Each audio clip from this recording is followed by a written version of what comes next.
All right, we're going to dive into a concept of family that, well, it might just challenge one of your most basic assumptions. It comes from the Yanomami people of the Amazon, and it all kicks off with a really simple question about what it means to be a father. So how many biological fathers can a child have? I mean, really think about it for a second.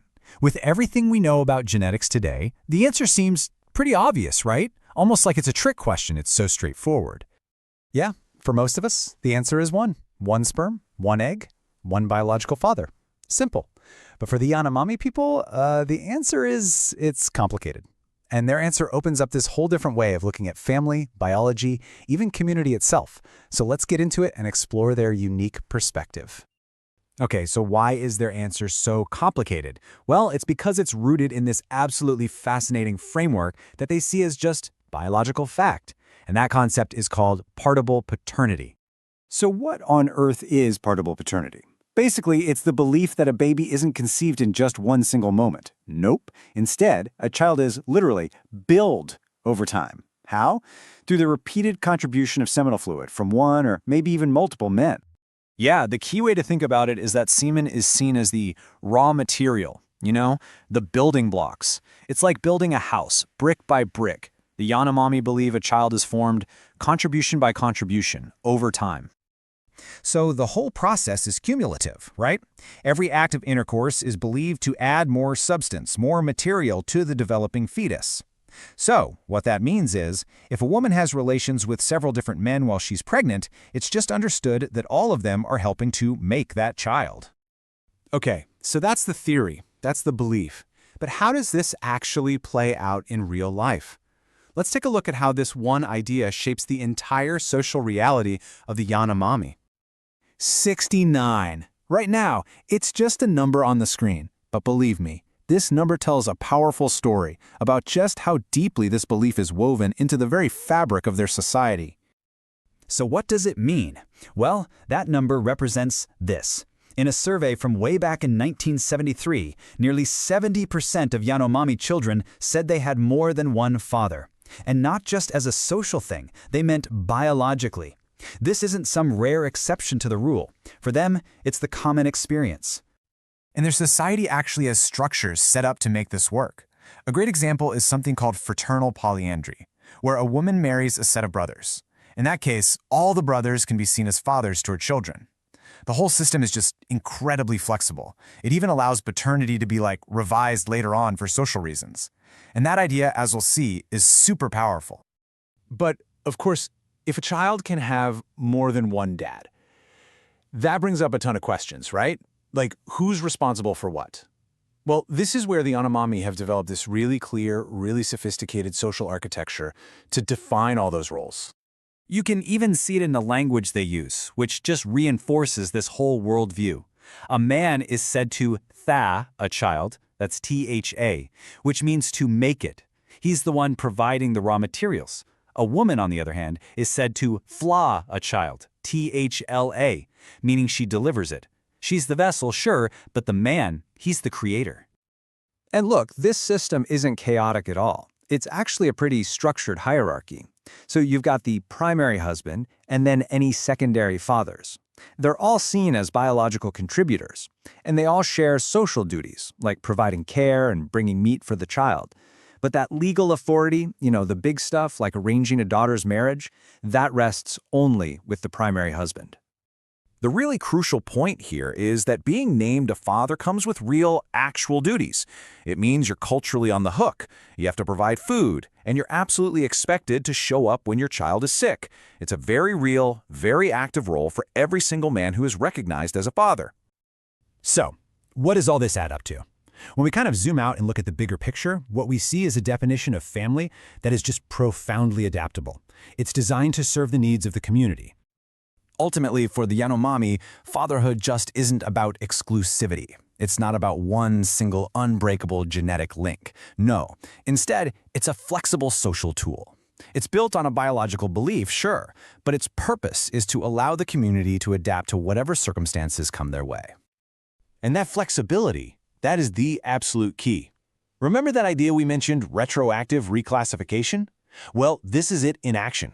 Paternity can literally be renegotiated just for social convenience, say to arrange a more suitable marriage. In this world, the so-called biological truth serves the needs of the social group, not the other way around. It's fascinating. And that leaves us with one last big thought. The Yanomami really show us that one of our most fundamental concepts, what it means to be a father, is not some universal absolute. It's a cultural construct. And it really makes you wonder, doesn't it? What other things that we take for granted as simple biological or logical truths are, when you get right down to it, just our own culture's habits? All right, welcome back. So last time, we talked all about partible paternity, this incredible belief among the Yanomami that a kid can have more than one biological dad. But today, we're going to dig a lot deeper. We're not just asking what they believe, we're tackling the really powerful question, why? Yeah, this is the big one, right? I mean, how does a belief that seems to fly in the face of, basic biology become such a cornerstone for an entire culture?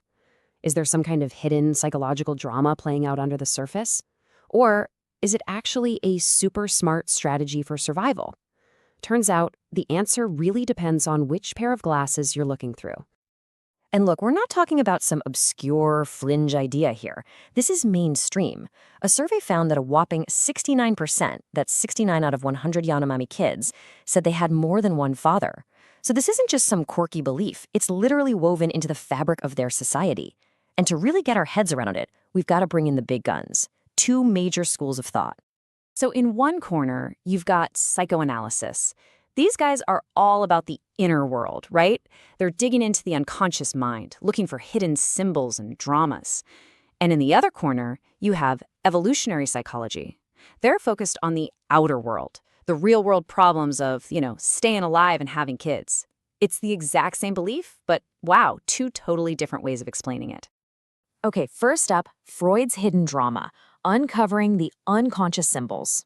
So let's dive into the psychoanalytic view first. And from this angle, partible paternity has, well, almost nothing to do with actual biology. It's all a symbolic story, a kind of cultural script for dealing with these deep psychological conflicts that, according to Freud, we all have. So to get this, you have to understand a key Freudian idea, the symbolic father. Now, this is not just dad, the guy who, helped make you. It's the idea of a father, a figure that represents rules, society, law, and order. The job of the symbolic father is basically to step in and break up that super intense, all-consuming bond between a baby and its mother and say, hey, kid, welcome to the rest of the world. Okay, so let's look at the first clue the Freudians would point to. It's the Yanomami's own view of how babies are made. They believe semen is the raw material, the only thing that actually builds a child. And the language they use is super telling. The man makes the child, while the woman just delivers it. Kind of like she's just the oven, right? Now, a Freudian analyst would look at that and say, aha, see? This is pure symbolism. By downplaying the mother's role in creation, the culture is really beefing up the power of that paternal law we just talked about. It's a symbolic way of telling a child, look, your bond with mom isn't everything. It's the rules of the father, the rules of society that truly shape who you are. And here's the second big clue, the belief itself. So, okay, multiple men can physically create the child, but, and this is a huge but, the main husband, he's still the boss. He gets the final say on all the big stuff, like who his daughter gets to marry. So you've got this fascinating split, shared biology, but one single source of authority. So what's the Freudian take on this? Well, they see it as a brilliant cultural defense mechanism. It's a way to deal with the famous Oedipus complex, that unconscious rivalry a child, especially a son, feels towards his father figure. Think about it. If the father isn't one all-powerful rival, but is instead split up among several men, well, that intense tension just kind of dissipates. It's spread out, and suddenly it's a lot less threatening for everybody. All right, Section 2, a strategy for survival, an adaptation for the real world. So let's take off those Freudian glasses for a minute and try on a totally different pair. From the evolutionary psychology point of view, all that stuff about hidden dramas is, well, it's missing the point. They'd say this is a genius, practical solution to the very real, very harsh challenges of surviving in the Amazon. So forget the Oedipus complex for a second. Evolutionary psychologists have a different idea. Parent-offspring conflict. This isn't some symbolic thing. It's a real-world struggle. A child's genes are basically screaming, give me more food, more time, more protection, while a parent's genes are saying, whoa, I have to save some resources for myself and maybe future kids. It's a biological tug-of-war, plain and simple.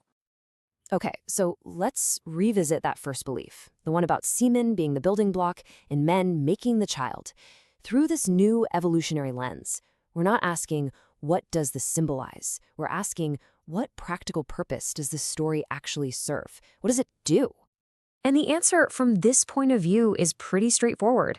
The belief itself is what they call a proximate mechanism. It's just the story you tell, the how. The real goal, the ultimate goal, is what the story achieves. And in this case, it achieves something incredibly important. It gets more than one man to invest in a child's well-being. It gives them all a reason to care and to provide. And you can see this in action. It's not just a nice idea, there are rules. These secondary fathers are actually expected to bring home meat for the kid. And think about it. If you have brothers who are sharing a wife, a practice that happens, this belief is a total game changer. It prevents fights by saying, hey, you're all the father. It encourages them to work together instead of competing. So when you boil it all down, the evolutionary argument is that partible paternity is basically a kind of social technology. It's an invention, like a tool. In a tough environment where lots of kids don't make it, this is an absolutely brilliant solution. You're not just getting one provider for your child, you're building a whole network. It's an insurance policy that dramatically boosts a kid's chance of survival. It's adaptation at its finest. All right, Section 3, Theories on Trial, a head-to-head comparison. We've heard both sides of the story. One is all about symbolic drama. The other is about a gritty survival strategy. So let's put them in the ring together and see just how different they really are. Just look at this table. It says it all. The view of paternity, psychoanalysis calls it a symbolic law. Evolutionary psychologist says no, it's a strategy to get food and protection. What about the mother's role? To Freudians, she's someone the kid has to psychologically escape. But to evolutionary psychologists, she's a brilliant strategist, playing the game to get the best deal for her kid. I mean, these aren't just different takes, they are fundamentally different ways of seeing the world. So, this brings up a pretty obvious question, right? Which one of these is more scientific? I mean, is there a way to actually test these ideas and see which one holds more water? Well, there is, and it comes down to a really important idea in science called falsifiability. Okay, so here's the deal with falsifiability. For a theory to be truly scientific, you have to be able to imagine an outcome that would prove it wrong. And this is where the two theories really part ways. The evolutionary idea makes predictions you can actually go out and test. For instance, you could ask, do kids with more fathers actually survive more often? If the answer is no, then the theory takes a serious hit. But the psychoanalytic idea? It's much, much harder to prove wrong. How do you test an unconscious symbol? It's more like interpreting a novel than running an experiment. So finally, one reality, two views. The power of perspective. Does this mean evolutionary psychology wins? Well, maybe if you're judging by testability. But really, the point here isn't to crown a champion. The amazing thing is how you can have two brilliant frameworks look at the very same human behavior and come away with two completely different but internally consistent stories. And this quote from the psychoanalytic side really just sums it all up, doesn't it? The unconscious does not care for penis liquid. It cares for the figure who embodies the prohibition of the mother. Wow. I mean, they're basically saying the actual biology is beside the point. What matters is the abstract symbol, the idea of the father, and his role in the child's inner psychic world. And then you get the complete opposite from the evolutionary view. The biological reality of conception is culturally modified to ensure that more than one male is invested in the survival of a single genetic vehicle. Talk about a different vibe. Here, culture is a tool, a hack, and a child isn't a psychological being, it's a genetic vehicle. It's all about the cold, hard calculus of survival in the real world. And that's really the heart of it. You have these two incredibly powerful ways of looking at people. One is like a microscope, aimed inward, searching for the hidden, symbolic meanings that drive us from the inside.